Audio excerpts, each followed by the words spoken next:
Fasada e kësaj ndërtese, e cila është ndërtuar vite më parë nga një kompani private, ka pasur sërish dëmtime. Pjesët e rëna të fasadës në këtë banesë kanë ngritur shqetësime tek banorët dhe ata po kërkojnë një zgjidhje konkrete. Në ndërtesën në rrugën Metodia Mitevski 12, banesa 3 në fushën Tophan në Shkup, banorët përballen sërish me të njëjtin problem. Pas disa vitesh nga riparimi, fasada e kësaj ndërtese ka pasur sërish dëmtime. Rënia e pjesëve të saj para ca ditësh ka ngritur shqetësime për sigurinë e banorëve dhe kalimtarëve, të cilët kërkojnë një zgjidhje më të qëndrueshme, nga ku thonë se tashmë ndihen të pasigurt përballë një problemi që po përsëritet. Situatën e rënduar nga rënja e fasadës e përshkruan edhe Enver Gashi, banori kësaj ndërtese, i cili jeton si mërgjimtar në Zvicër. Ai thotë se është tmerruar me gjendjen e ndërtesës dhe thotë se duhet reagimi menjëhershëm nga organet kompetente. U tmerrova kur e pa situatën, ishte një katastrofë elementare, mund të quaj, pasi erënat e forta e rrëzuan fasadën edhe u habita shumë.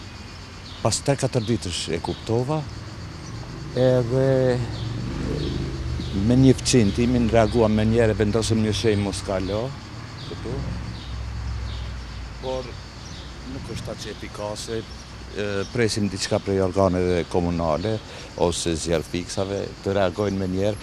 Ka mbetur edhe një pjesë e fasadës lartë që është rrezik permanent për qytetarët që kalojnë ndaj pari. Ai thotë se përveç rrezikut që paraqet pjesa e mbetur e fasadës, është habitur edhe nga neglizhenca e organeve komunale.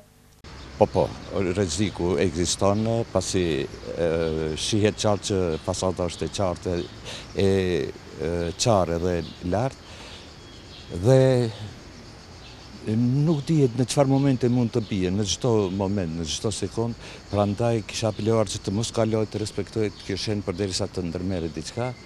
Edhe më habiti neglizhenca e organeve komunale, të cilat banorët kanë reaguar tek ata, por nuk kanë ndonjë përgjigje pozitive. Unë nuk jam informuar për atë, mirë po banorët më kanë treguar se kanë reaguar tek organet kompetente. Mendoj se kanë 1 milion probleme tjera të cilat nuk mund të zgjidhen, prandaj kjo është një problem ndër më të vegjël tek ata. Ai thotë se kjo është hera e dytë që një problem i tillë përsëritet dhe thekson se është i zhgënjur nga puna e kompanive që sipas tij nuk e kanë marrë me seriozitet riparimin e fasadës, pavarësisht investimit të bërë nga banorët. Jo, nuk pres më, pasi kjo është hera e dytë që po ndodh, para 10 vitesh diku ka ndodhur e njëjta gjë. Do të thotë kompanitë që punojnë nuk e bëjnë punën me seriozitet, edhe qëllimi i tyre vetëm shkelë shko, të marrin tollat edhe ta hjekën përgjegjësinë prej vetvetes. Kështu që jam i dëshpëruar, nuk mund të investoj më, atëherë paguam diku nga 600 euro për çdo banesë, edhe ja tash rezultati. Po brenda diçka do ma keni? Jo, brenda s'ka për fat të mirë, edhe këtu nuk ka pasur për fat asnjë dëm, por rreziku ekziston. Për këtë rast kërkuan përgjigje edhe nga komuna e Çajirit, prej nga thonë se bëhet fjalë për një objekt kolektiv dhe se mirëmbajtja e hapësirës përreth është kryer nga ekipet e tyre. Megjithatë, sipas komunës, ata nuk kanë ingerenca për të ndërhyrë në riparimin e fasadës së ndërtesave kolektive.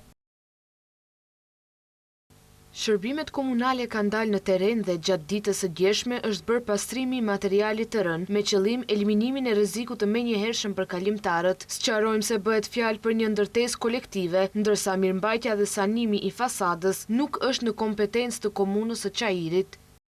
Edhe pse nga komuna thonë se bëhet fjalë për një ndërtesë kolektive dhe se nuk kanë ingerenca për riparimin e fasadës, përgjegjësia dhe frika për sigurinë mbetet sërish tek qytetarët. Ndërkohë, edhe banorët që nuk pranuan të flisnin para kamerave, shprehan shqetësimin e tyre për gjendjen e ndërtesës dhe rrezikun që mund të paraqesë.